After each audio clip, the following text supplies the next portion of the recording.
이번 영상에서는 수십억 자산가가 되고 싶다면 절대 해서는 안 되는 6가지 행동을 이야기하려 합니다. 이 행동들은 소리 없이 그러나 아주 확실하게 부를 파괴하는데 더 위험한 건 많은 사람들이 그 사실을 전혀 모른 채 행동하고 있다는 점입니다.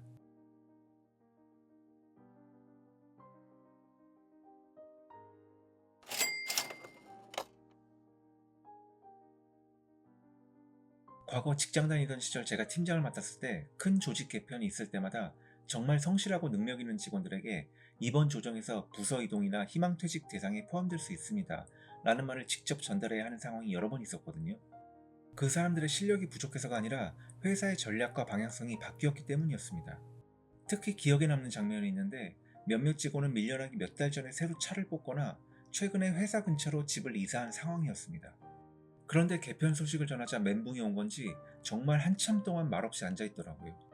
그때마다 제가 느꼈던 것이 뭐냐면 아무리 안정적으로 보이는 직장이라도 월급 하나에만 모든 생계를 걸어두는 건 극도로 위험한 구조라는 것이죠.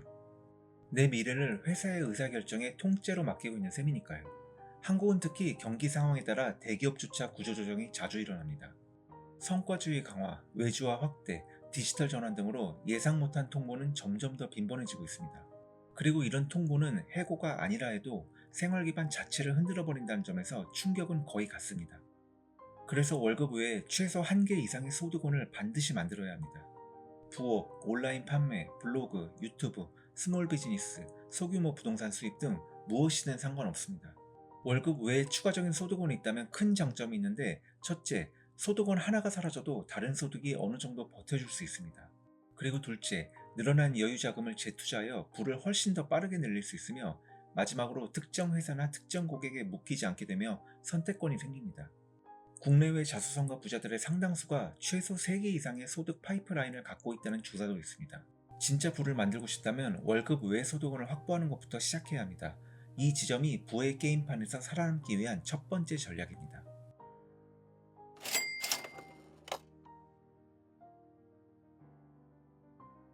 많은 사람들이 소득이 높다, 부자다 라고 생각하지만 이건 대단한 착각입니다.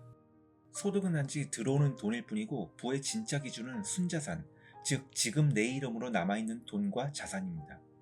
한국에서도 억대 연봉을 받는데도 월급날만 기다리며 사는 사람들이 정말 많습니다. 월급이 들어오자마자 은행 대출, 카드값, 자동차 할부, 생활비로 빠져나가고 남는 돈 소액으로 주식 단타나 코인 스윙을 하며 하루하루를 보내는 삶이죠. 겉으론 연봉이 화려하지만 자산은 거의 늘지 않는 전형적인 패턴입니다. 반대로 연봉이 4, 5천 정도여도 지출을 절제하고 인덱스 펀드나 ETF에 꾸준히 투자해 30대에 수억 대 이상의 자산을 만들어내는 사람들도 많습니다.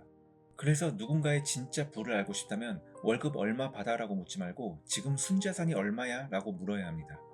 월급이 얼마냐보다 매달 나를 위해 일해줄 돈을 얼마씩 자산으로 넣고 있느냐가 핵심이며, 이 생각이 자리 잡으면 소비 습관이 크게 달라집니다. 예를 들어 최신 스마트폰을 살 돈 또는 차를 업그레이드할 돈으로 S&P 500을 더 살 수도 있죠. 이런 작은 선택들이 시간이 지나면 조용히 순자산을 키워주고 타인과의 격차를 만들어내며 진짜 경제적 자유를 만드는 기반이 됩니다.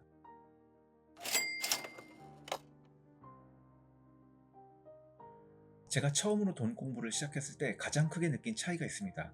바로 중산층과 부자가 돈을 바라보는 관점 자체가 완전히 다르다는 것입니다.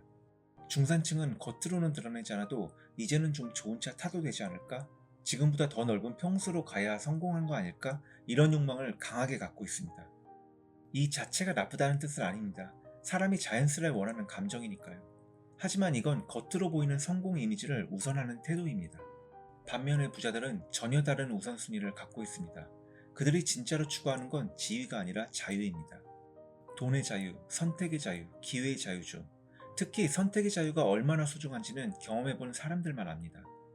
그래서 부자가 될 사람들은 공통적으로 생활 수준을 불필요하게 끌어올리지 않는 특징이 있습니다.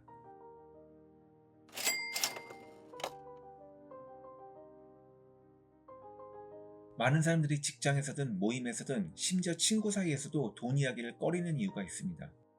괜히 예민해질까봐, 내 형편이 드러날까봐, 무례해 보일까봐 이런 감정들이 자연스럽게 올라오죠. 한국은 특히 돈 이야기를 하면 체면을 따지는 문화가 있어서 더욱 그렇습니다. 그런데 말이죠, 부자들은 완전히 반대로 행동하거든요. 투자 이야기, 본인들이 했던 실수, 그리고 전략들을 끊임없이 얘기합니다. 이건 자랑이 아니라 서로 얘기하면서 학습하는 거거든요. 회사에서도 목표를 달성하기 위해 서로 아이디어를 공유하고 피드백을 주고받으며 업무의 질을 끌어올리잖아요. 돈 공부도 똑같습니다. 혼자 끙끙대며 배우는 것보다 대화 속에서 배우는 속도가 훨씬 빠릅니다. 금융 지식을 제대로 이해하기 위해서 책을 읽고 저희 채널 영상을 꾸준히 시청하시고 친구들과 투자 이야기를 술자리에서 자연스럽게 나눠보세요. 이러한 시도 한 번이 여러분의 생각을 바꾸고 불을 쌓는 방향을 완전히 바꿔줄 겁니다. 오늘부터라도 쓸데없는 정치, 연예인, 회사 뒷담화 대신 돈 이야기를 한번 해보시기 바랍니다.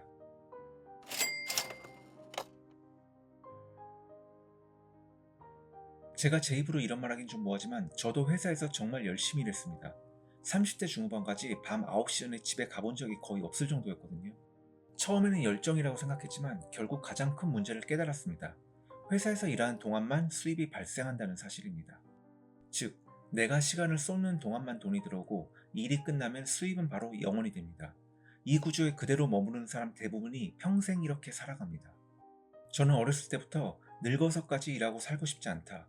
가능한 빨리 놀고 먹고 싶다는 생각이 강했습니다.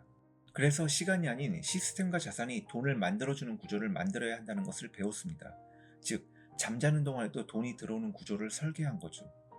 예를 들면 S&P 500 장기 투자로 복리 효과를 확보하고 온라인 쇼핑몰과 유튜브로 자고 있는 동안에도 수익이 발생하게 한 겁니다. 결국 핵심은 시간 기반 수입에서 벗어나 가치 기반 수입 구조로 이동하는 것입니다. 이 방향으로 움직일수록 돈이 나를 위해 일하게 만들 수 있습니다.